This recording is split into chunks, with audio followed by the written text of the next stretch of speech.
world. The weather outside is not that cold, and if you take my hand, I'll walk with you to Georgia. Three, two, one. What's going on, everyone? And welcome back to Country with Celine. First things first, Happy New Year, folks. This is the first episode of 2025, and February is almost done. Pretty wild how fast it flies by. But regardless of that, today, please welcome Cambree Lovesy. Cambree, how are you doing today? I'm doing great. How are you doing? I'm doing well, thanks for asking. Okay, so you have a new song that is out called Afterthought. And I have to say, when I first heard this, because side note here, me and Camry know each other because we both work for the Abbotsford Canucks, but that's going to be talked about later on in the show. But we've been blasting that song. As soon as it came out, me and Cass, we played it on our TV and we were like blasting it. It's so catchy. So just take us through the song, how it came to be, when you started writing it, and why you felt like now was the time for it to be released. Thank you so much. And yeah, it's an honor to be your first guest of the year. And thank you for Celine has always been a champion of my music, and I especially love it. this song, the love just right away from you guys. Thank you so much. Of course. Yeah, so Afterthought was a song that I wrote a couple years ago now, and I always say like I feel like the pandemic kind of sparked a songwriting surge in me, and kind of started to write my best stuff when the world shut down, and I started to write, and that cycled into just kind of a new era of music for me that really is rooted in truth and storytelling. And this was one of those songs, and I've ever since I picked up a guitar, songwriting has kind of become this therapeutic, lifestyle for me to kind of make sense of people that come in and out of my life, things that I go through. And Afterthought was written about something that I went through. Now, specifically, this was channeled into a romantic situation, but I feel like it's a song that can translate to so many areas of your life. It's really about kind of leaving the old behind for the bigger and better. And that's why I wanted to put it out at the beginning of 2025.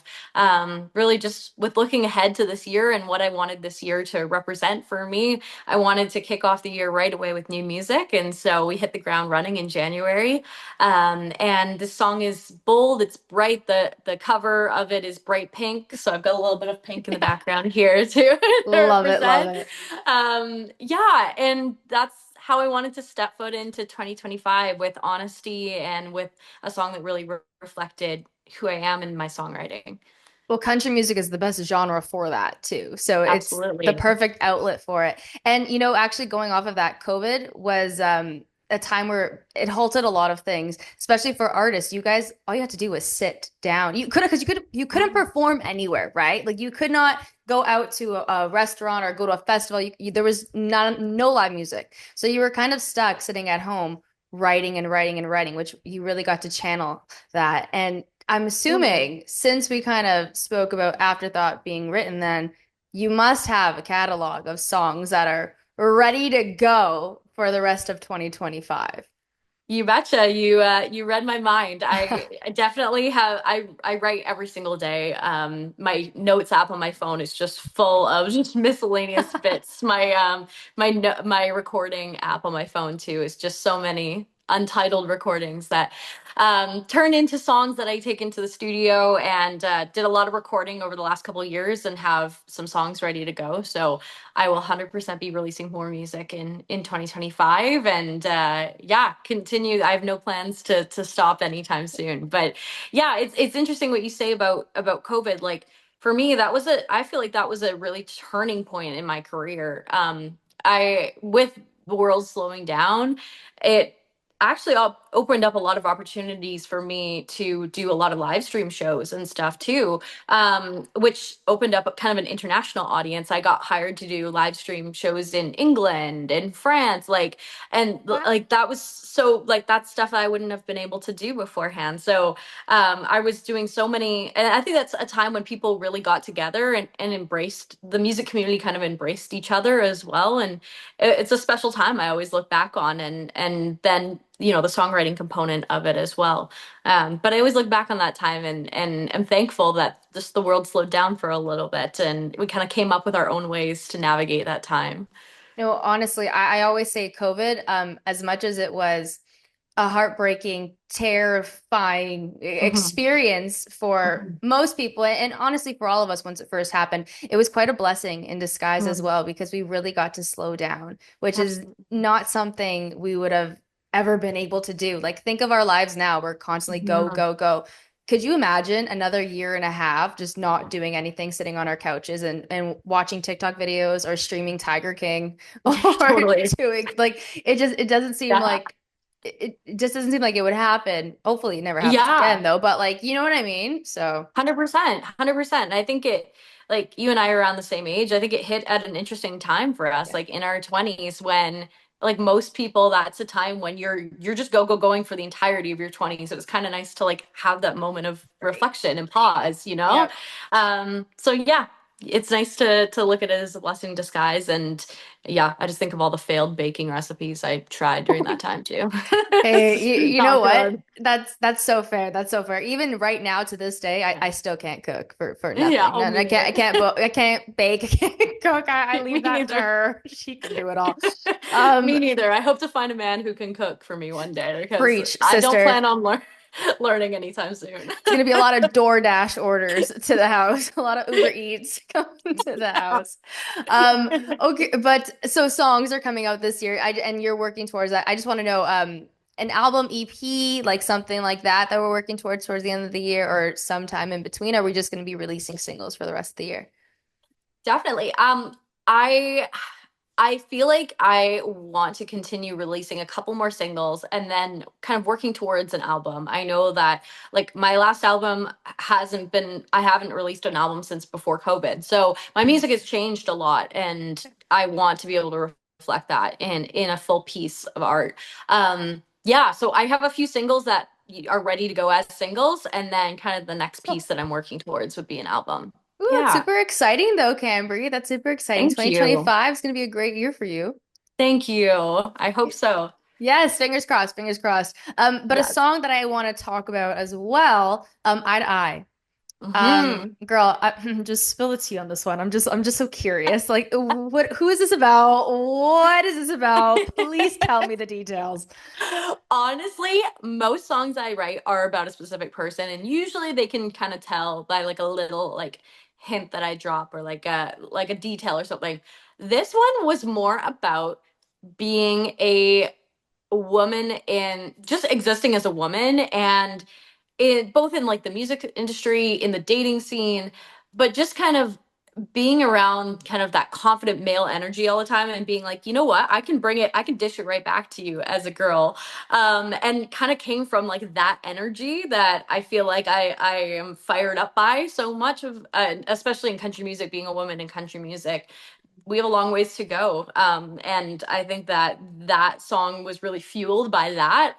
And I think it's very obvious when you listen to the song. It's very inspired by like early 2000s country music, that Carrie Underwood feel of Miranda Yes. Lambert. And Yep. Yeah. and I really drew from like the melodic elements of those songs. And my producers did a great job of kind of like we dissected a lot of those songs and like what works about those, what is catchy about those, and kind of translated it into that song. And so yeah, that one I have no tea to spill on that one. I could spill about other songs, but that one is generally just a piece of passion for me.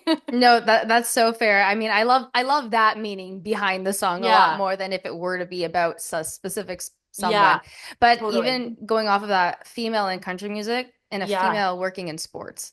Yeah. So it's like we can Yeah, understand both sides totally. here and relate to that song because Absolutely. you get a lot of people, not everybody. Honestly, there's a lot of guys in the industry, both industries that are Yeah. great, but then you also have like a couple bad apples too, right? Yep. 100%.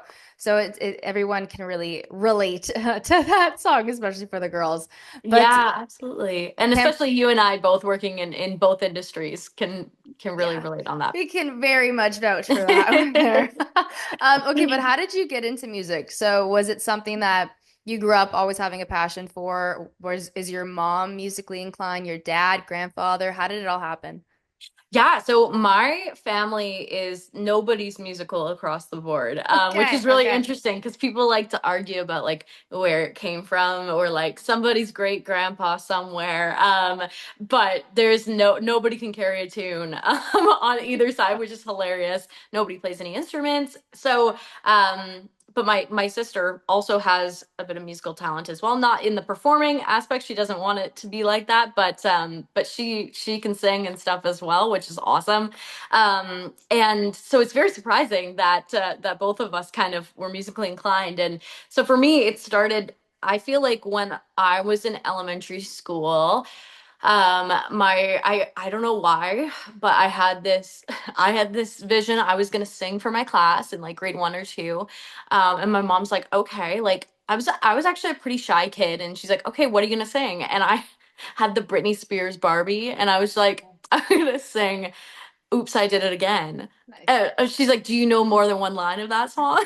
I was like, no. So we restructured that to going towards Part of Your World from The Little Mermaid, which is still one Okay. of my favorite songs of all time. And sang in front of my class. And I feel like that was kind of the start of it all. And from there, my parents put me into piano lessons. I begged for piano lessons because my friends were doing that. And I just needed some kind of musical outlet. And then from there, went into singing and guitar lessons around the same year. And from there on, I just got out and started performing around age 11. Had yeah, some local opportunities, some of which the first ones were like Agger Fair in Abbotsford, Yeah. Canada Day, like some of these ones that I still go back and play at sometimes. And yeah, and from there started writing my own music. You know, every artist and every songwriter has to write a lot of bad songs before you get to the good ones. So it was a lot of experimenting. I released my first music when I was 16 years old. Yeah, and then from there, it's just been kind of a journey of finding myself as an artist, and really in the last few projects that I've done, really felt like I've hit my stride and found exactly who I am and what my sound is. Once you get older, I mean, you go through a lot of Mhm. life experiences and you Yeah, change quite a bit, right? And you yeah, grow and you figure out how exactly you want your sound to be because it might not be like when you were 16 years old. It's completely different yeah, than what you're like now. yeah. But why country music? Because I mean, you could have went to any genre. I mean, I Mhm. can't see you going to rap though. That's probably one that I would never have thought you'd go to. But Maybe not. maybe not. But why country music? What drew you to that? Yeah, I there's a couple of different things. I think one, like nobody told me what style of music to sing. Nobody was influencing that directly. It was just kind of people let me find my own way. From my vocal coaches to managers, artist developers. Um, but when I started to play guitar, the songs that I gravitated towards where my voice fit naturally, and the songs that I wanted to write. And we talked about this earlier with the natural storytelling elements of country music naturally fell there. Now, I also grew up in a family that loves country music. I was around it all the time as a kid. My mom always jokes that she put on the CMT channel for me as a baby because it had no bad commercials or anything. And so when I Oh was my gosh. napping and stuff, that's what it would be on. And you know, maybe that got into the subconscious a little bit. But I, you know, getting into country music, especially in my teen years, and just really, I fell in love with like learning the history of country music. Like, I fell in love with the classics first, Willie Nelson, Patsy Cline, Loretta Lynn, and then kind of fell into contemporary country music afterward. And I'm really thankful for that because I think a lot of my music has like a lot of my style as an artist is deeply influenced by classic country music and then kind of adding a modern flair on top of it. But ever since I kind of started to write country songs and just kind of naturally found that that's where my songwriting wanted to go, I've never looked back and I've kind of delved deeper into the country scene. Well, you very much suit the country scene. So, and we're very Thank you. thankful that you are in the country scene. And not to be biased or anything, but it is the best genre out there, I find. Absolutely. I mean, like we were saying before, it's true storytelling. You get to be so authentic and you just get to be you, and it really shows through your music. Absolutely. Yeah, 100%. Yeah, I wouldn't have it any other way. And especially when I go into the recording studio too, like I play with a live band in the recording studio. I have co-produced all of my music and have watched I've watched each individual bit of the music, each instrument just like be crafted to this perfect way and then hear it all come together in the studio, and everything's a live recording when you're hearing it. Mhm. And that is something you don't get in every genre, you know? Like Nope. there's a couple songs where we used a little bit of synth on it, which I think is really cool when you mix it with some traditional elements like a pedal steel and stuff too. You get a little bit of that Casey Musgraves kind of vibe. But most of it, you're hearing it come to life right there in front of you, and I think that really translates into authenticity on the record. And then even when you're watching an artist perform live too, it sounds Mhm. like the record. Whereas Yeah. if you listen to a different, like pop artist, Mhm. for example, you listen to their record, sounds great, but then you hear them live, sometimes it can sound so different because Yeah. there's a lot that goes on production wise when it comes to that. Whereas country music, it's just live music, and then you add in Totally. the a little twang here, a little not like a little twang, but you know, like a little pizzazz here, a little pizzazz there. I don't know why I said twang, Exactly. but like, Yeah. yeah. So Trying that's it. to. Yeah, twang. I mean, I think because we're just country, it's like twang, but like, you know, okay. So give me right now your top three artists that you love Ooh, right now or of all time? right now. Let's do right Right now. now. Right now, I'm gonna go with Megan Maroney. I'm obsessed with her and her music and just Yes. everything she is. Absolutely love her. Um, I would say who else is on the top of my list right now? I've just always been a Casey Musgraves girl. She hasn't really released stuff in a little bit, but She's I still good. absolutely love all her music. And then I just saw Jelly Roll live and he was so fantastic. So he's been right at the top of my playlist lately, just kind of reliving those that live experience. He's so raw and real and his voice is insane live. It's so cool to watch him perform. His story is Oh my amazing. God, I right? mean, he deserves to be where he is today because Exactly. honestly, when you hear about some of the artist stories, like even with Kojo too, how he Yeah, had like nothing, next to nothing, and then all of a sudden everything just started happening. But totally. it's crazy how the way the world works. I mean, everything's supposed to happen the way it's supposed to happen, right? And Mhm, if it's not mhm. supposed to happen then, it'll happen now. Which Yeah, Jelly Roll, he's like 30 something for yeah, sure. So yeah. I mean, anything can happen even later in life. Even with Kojo too. I'm pretty sure Kojo was in his 30s as well when everything Yeah. started to happen. So Absolutely, yeah, and I've seen Kojo live in Abbotsford, and he's amazing too, and that makes me think of Riley Green is definitely at the top of my playlist right now, prepping for oh, hearing him live in March. oh, we are all prepping for that one. Yes, it's gonna be so great. It is going to be a great show. Hearing his song Worst Way, Mhm. that's gonna be great. Yes, I'm so Great. so excited. I love it. Okay, Cambree, like I was mentioning before, though, obviously you and me clearly know each other. We both work Yes. for the Abbotsford Canucks. Now, I knew your role, but I didn't know how intense your role was. So when I actually looked it up, I'm like, damn, this girl does so much. Program manager, Canucks for Kids Fund, and community engagement for the Abbotsford Canucks. That is a lot. And put that together with your music. How Yeah. do you manage to juggle both of those?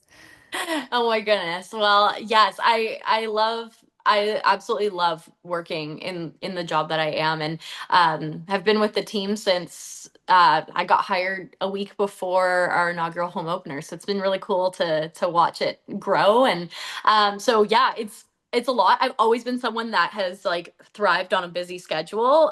When I stop or slow down, I just do not, I'm not myself.